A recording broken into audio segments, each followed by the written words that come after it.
नमस्कार साथियों, स्वागत है आपका BNK 24 यूट्यूब चैनल पर। बहुत बहुत साथियों, एक सीक्वेंस से दूसरा सीक्वेंस जोड़ते हुए चलना, मुझे ऐसा लग रहा है कि सरकार बहुत जल्दी बड़ा कदम उठा सकती है। हो सकता है युद्ध भी आरंभ हो जाए। क्यों ऐसा मैं बोल रहा हूँ? क्योंकि पाकिस्तान की तरफ से तोड़ा जाने वाला शिमला समझौता हुआ। भारत के साथ जो सिंधु नदी की जो ट्रीटी थी उसको तोड़ा गया, और उसी के तत्काल एक्शन में जो पाकिस्तान है उसने रिएक्ट किया। उसने बोला हम शिमला समझौता तोड़ देंगे।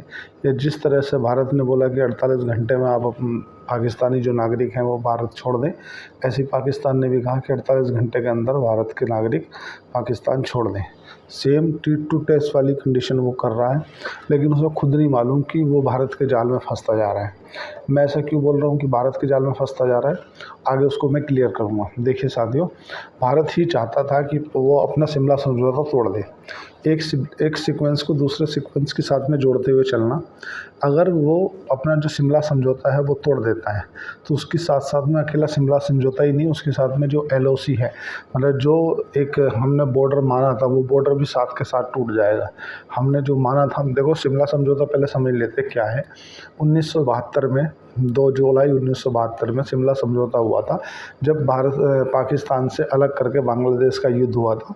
तो बांग्लादेश को एक सेपरेट देश बना दिया गया था। उस दौरान जो पाकिस्तान की राष्ट्रपति हुआ करती थी भुट्टो, और जो भारत की तत्कालीन प्रधानमंत्री थी उस समय इंदिरा गांधी जी, उन दोनों के बीच में समझौता हुआ था। और समझौते में क्या हुआ था कि जहाँ जितने सैनिक भारत के पास में कब्जे में थे, लगभग 90,000 सैनिक थे, किसके, तुम्हारा पाकिस्तान के, तो वे पाकिस्तानी सैनिक लौटा दिए थे। और जिस भूमि पे भारत ने कब्जा कर लिया था, उस भूमि को वापस लौटा दिया था पाकिस्तान को। और जो एक्चुअल में उस समय पे 1949 में जो एक लाइन रही थी, जिसमें POK भी आता है। आज जो POK है, पाक अधिकृत कश्मीर, जो कि कश्मीर के अंडर में आता है, तो वो 1949 वाली को सीमा रेखा मान लिया गया था 1972 में। बोला कि अभी इसी को यथावत रखें, और हम इस मुद्दे पे किसी तीसरे आदमी की हस्तक्षेप नहीं चाहेंगे। कश्मीर का जो मुद्दा है वो पाकिस्तान और भारत मिलकर एक बातचीत के रास्ते निकालेगा, और इसे हम UN में लेकर नहीं जाएंगे, यूनाइटेड नेशन में लेकर नहीं जाएंगे। और ज़्यादातर जो वार्ता होगी वो सलाह करके होगी, मतलब बातचीत से रास्ता निकालेंगे। लेकिन इसका हुआ उल्टा। अब जिस तरह से पाकिस्तान ने शिमला समझौता तोड़ा है, कहीं ना कहीं पाकिस्तान बौखला गया है। पाकिस्तान ने जिस तरह से डिसीजन लिए हैं, वे डिसीजन बेहद ही चौंकाने वाले हैं। उससे नुकसान अगर किसी को होगा तो केवल और केवल पाकिस्तान को होगा। भारत को इससे कोई बहुत ज़्यादा नुकसान होने वाला नहीं है शिमला समझौता से। शिमला समझौते से इसलिए नुकसान नहीं होगा भारत को, क्योंकि उसमें भारत का ऐसा कुछ खास है ही नहीं। ज़्यादातर अगर शिमला समझौता तोड़ देता है पाकिस्तान, बोलता है मैं शिमला समझौता नहीं मानूंगा, तो नहीं मानूंगा मतलब भारत को खुली छूट है कि वो POK में, जो पाक अधिकृत कश्मीर है, उसमें जाके अपनी सैन्य कार्रवाई कर सकता है। उसके लिए कोई भी कुछ भी नहीं कहेगा। जिसके लिए आप एक सीक्वेंस से दूसरा सीक्वेंस जोड़ते हुए चलना। प्रधानमंत्री जी का सऊदी अरब से लौट के आना हुआ, तुम्हारा अमित शाह जी का, गृह मंत्री जी का वहाँ पे जाना हुआ। उसके बाद में जैसा कि आप सभी जानते हैं कि जो मतलब तीनों सेनाओं के प्रमुख हैं, जल सेना, वायु सेना और थल सेना, इन तीनों सेनाओं के जो प्रमुख हैं ना, वो राष्ट्रपति होते हैं। तो पहली बात अमित शाह जी और जो S जयशंकर जी हैं विदेश मंत्री, उन दोनों ने जाके मिलकर उनको बताया कि इस तरह से हम कार्रवाई कर रहे हैं, तो कुछ भी बड़ा घट सकता है, इसमें आप हमें सब तैयार रहें। क्यों? पाकिस्तान के पास में अभी देखो, चाइना भी पाकिस्तान की सपोर्ट नहीं करेगा। क्यों नहीं करेगा? थोड़ा सा वीडियो लंबा हो जाएगा, तो इसलिए मैं उसके लिए क्षमा चाहूँगा, पर मैं बिल्कुल कॉन्सेप्ट को क्लियर करना चाहता हूँ आपके। पाकिस्तान इसलिए सपोर्ट नहीं करेगा, पाकिस्तान का इसलिए चाइना सपोर्ट नहीं करेगा, क्योंकि चाइना को अभी वर्तमान में भारत के व्यापार की आवश्यकता है, और पाकिस्तान के पास में है कुछ नहीं। पाकिस्तान कटोरा लेकर खड़ा है। आज अगर बात करें कि अगर किसी सिचुएशन में युद्ध छिड़ता है, तो उस युद्ध छिड़ने वाली कंडीशन में पाकिस्तान भारत कब तक मुकाबला कर पाएगा? साथियों, पाकिस्तान के पास में $12 मिलियन का फॉरेन रिजर्व है, जो फॉरेन करेंसी है। और भारत के पास में अभी की स्थिति में, जो हमारे RBI के गवर्नर साहब ने बोला था, $700 बिलियन का फॉरेन रिजर्व है। तो हम इंडिया के पास में $700 बिलियन है, उसके पास में $12 बिलियन का है।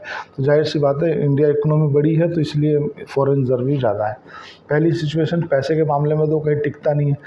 और दूसरी बात है, मैं उसकी जो बजट पाकिस्तान का बजट आता है उसको मतलब क्लोजली पढ़ रहा था, तो मैंने ये पाया कि उसके पास में जितने रिसोर्सेज हैं, मतलब जितना वो इनकम जनरेट करता है ना, या जितना भी टैक्स कलेक्शन से या जिस भी तरीके से वो पैसा करता है, उसका 90% पैसा जो है ना, वो उसका जो डे टू डे खर्चे हैं उन्हीं में निकल जाता है। तनख्वाह हुई, पेंशन हुई, या इंफ्रास्ट्रक्चर के लिए पैसा इतना खास कोई बच नहीं पाता।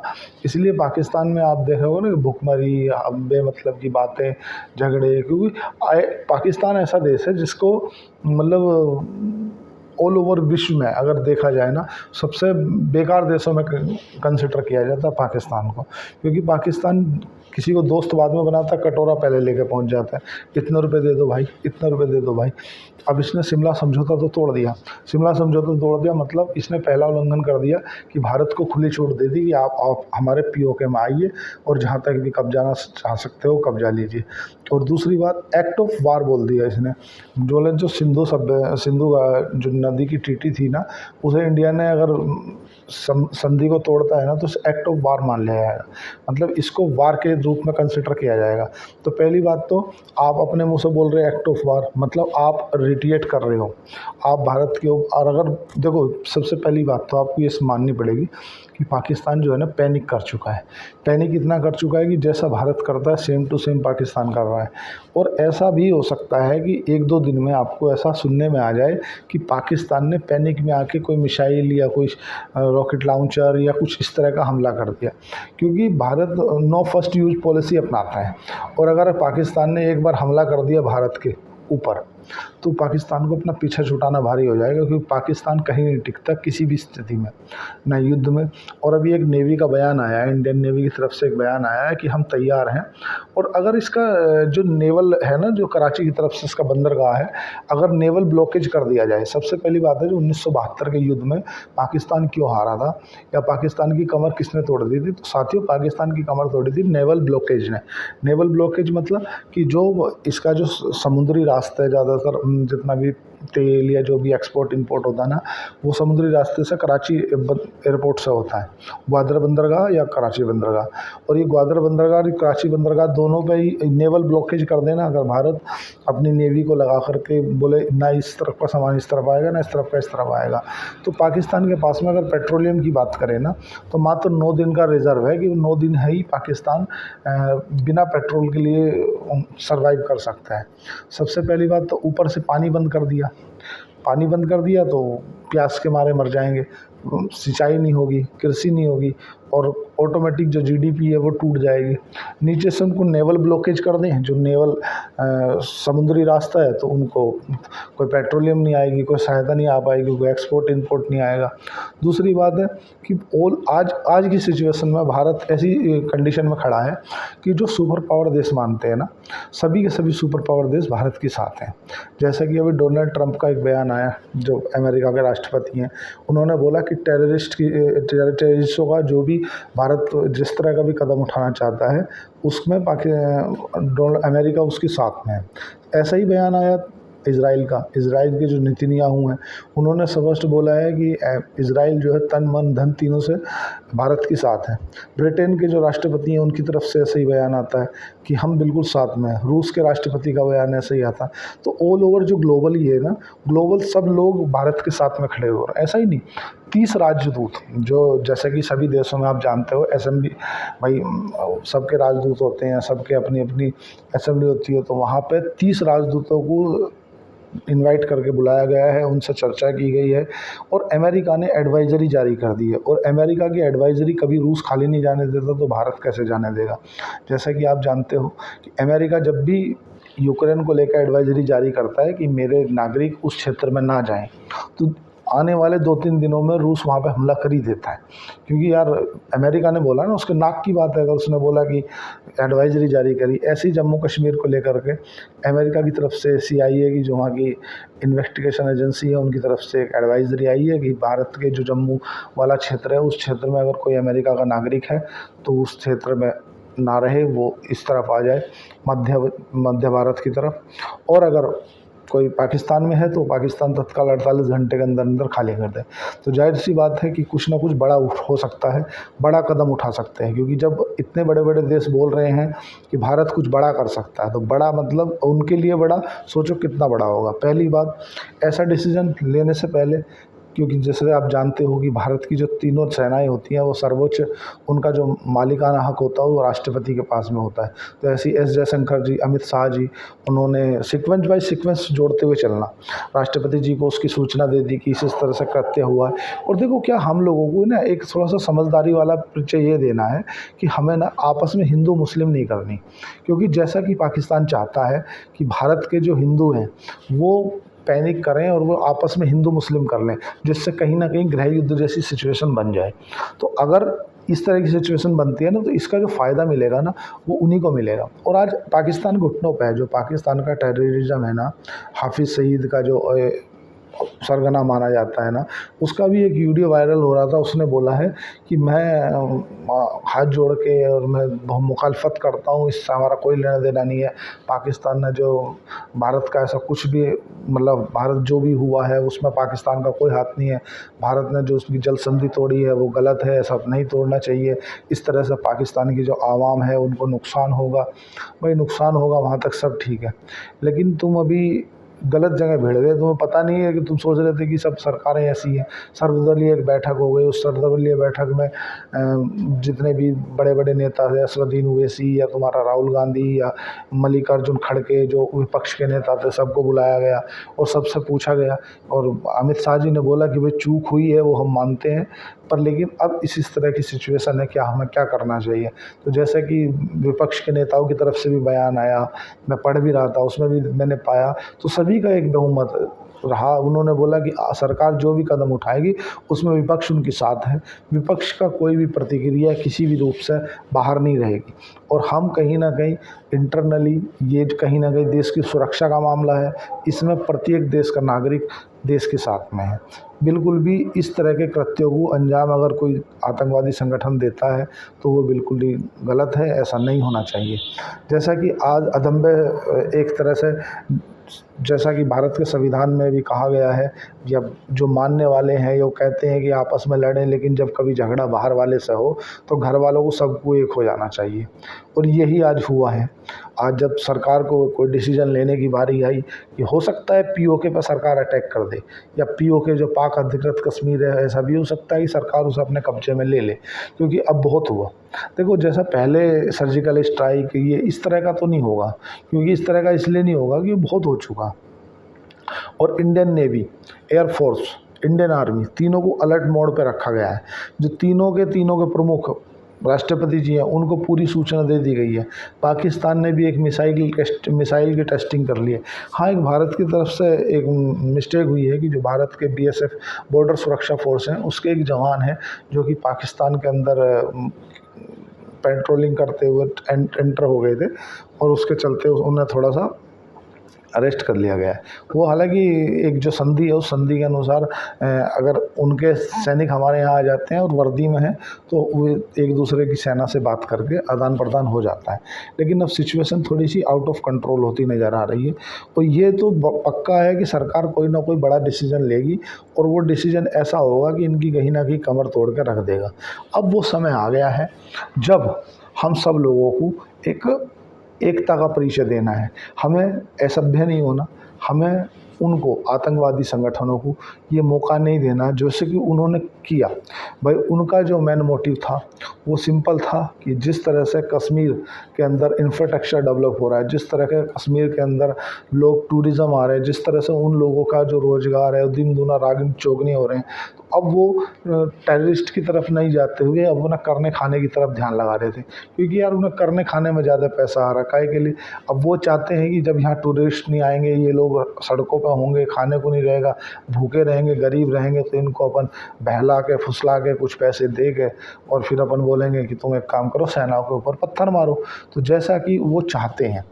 और एक थोड़ा सा एक संवेदनशील बात भी रही है कि जो उनको कोई लोकल की सपोर्ट मिली है, जिस लोकल ने उसका समर्थन किया है, वो वहीं का रहने वाला है, अनंतनाग का रहने वाला है, जम्मू कश्मीर का।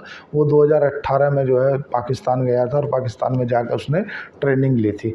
तो देखो क्या है कि हो सकता है कि स्लीपर सेल जो ऐसा मैं अपने ऊपर से नहीं बता रहा, जो उड़ती उड़ती सी खबर है कि भाई कहीं ना कहीं स्लीपर सेल एक्टिव हैं, कुछ हैं, ऐसा है।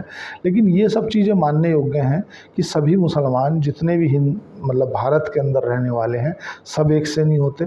ऐसा ज़रूर है कि ये जो उन्होंने धर्म को विशेष को जाति और बताया है, वो ठीक है, वो बहुत ही निंदनीय है। लेकिन अगर इस तरह से हम अंदर के अंदर विरोध कर लेंगे, आपस में गृह युद्ध की सिचुएशन बना लेंगे ना, तो वो पाकिस्तान के लिए आग में घी डालने का काम हो जाएगा। क्योंकि भारत को अब एक फ्रंट पे नहीं, हो सकता है 2 फ्रंट पे युद्ध लड़ना पड़े। ऐसा मैं क्यों बोल रहा हूँ साथियों, अगर पाकिस्तान से युद्ध होता है ना, तो ये मान लो कि जो वर्तमान में बांग्लादेश की सरकार है मोहम्मद यूनिस की, वो भी पाकिस्तान का ही सपोर्ट करेगी। पाकिस्तान का सपोर्ट करेगी मतलब वो अपनी एक्टिविटी जो है बांग्लादेश की उस तरफ से बढ़ा देगी। और अगर ऐसा होता है ना, तो भारत को 2 साइड से फ्रंट वार करनी पड़ेगी। अगर बात करें लंबे समय की, तो कहीं भी वॉर में किसी को भी फ़ायदा नहीं है। फुल फ्लेज वॉर की अगर बात करें, तो फुल फ्लेज वार में नुकसान ही होता है सभी को, चाहे किसी को भी। लेकिन अगर बात करें कि भारत, अमेरिका, रूस, इज़राइल, ब्रिटेन, यूक्रेन और यूरोप, जितने भी देश हैं, सभी देशों एक साथ आने का फैसला किया है। सभी देश बोल रहे हैं कि भारत अगर जिस तरह का डिसीजन लेगा, उसमें हम सब लोग भारत के साथ में हैं। तो साथियों, बहुत जल्द ही ऐसा कुछ सुनने के लिए मिल सकता है कि कुछ मतलब मैं अपने मुंह से नहीं बोलना चाहता कि युद्ध बहुत बुरी चीज़ होती है। हालांकि पाकिस्तान ने तो एयर स्पेस भी बंद कर दिया भारत का, कि भारत का कोई भी विमान उस तरफ नहीं जाएगा। जो कि जब भी किसी देश के आपस में तनाव बढ़ते हैं, तो ऐसा जनरली होता ही है। अटारी वाघा बॉर्डर बंद कर दिया, किसी भी तरह के डिप्लोमेटिक रिश्ते सब ख़त्म कर दिए हैं, जितने कि कोई किसी का, चाहे देखो इंडिया के अंदर क्या है ना, कि जो इलाज है ना वो बहुत सस्ता है। तो पाकिस्तानी जो है ना, वो भारत में इलाज कराने के पर्पज़ से भी आते हैं। चेन्नई, बेंगलोर, बम्बई, वहाँ पर अच्छा इलाज है। पाकिस्तान में उस तरह का नहीं है। पाकिस्तान में पुड़िया बांध के दवाई देने वाला काम है। जो उनके पास पैसा है, पाकिस्तान में बड़े लोग हैं, वो भारत में इलाज कराने के लिए आते हैं। तो इस तरह के जो वीज़े थे, उन पर भी रोक लगा दी है। मतलब हर तरह का वीज़े पर रोक लगा दी गई है। और जो इज़राइल है, इज़राइल ने तो खुल का समर्थन किया है भारत का, बोले मैं तुम्हारी साथ में हूँ। और उसके पीछे कारण भी है कि इज़राइल इस तरह की जो गतिविधियाँ हैं ना, उन सबको झेल चुका है। और दुख वही बता सकता है जिसको दुख हुआ हो। जिसको दुख हुआ नहीं है, वो नहीं बता सकता जिस तरह से कृत्य को अंजाम दिया गया है। लेकिन इतना तो है कि अब पीछा छुटाना भारी हो जाएगा। इन्होंने जो चेला तो कर लिया है, अब ये समझ लो कि महाल के छत्ते में हाथ डाल दिया है। और हिंदू विशेष को इसलिए टारगेट किया गया कि उन्हें मालूम था कि भारत में जो ना वो हिंदूवादी सरकार है। अगर सभी को मारेंगे तो टेररिज्म के खिलाफ जहर उगलेगा। और अगर धर्म विशेष या जाति विशेष को टारगेट बनाएंगे, तो कहीं ना कहीं आपस में ही गृह युद्ध हो जाएगा भारत के अंदर, कि भाई वो हिंदू बोलेगा तुम मुसलमान तुम। लेकिन देखो खान सर हैं, मतलब वो भी एक मुस्लिम है, ऐसा देखा जाए तो। मतलब APJ अब्दुल कलाम हुए, वो भी एक मुस्लिम हुए। वीर हमीद हुए, वो भी मुस्लिम है। तो सभी मुस्लिमों को एक नज़र से देखना बेहतर नहीं है।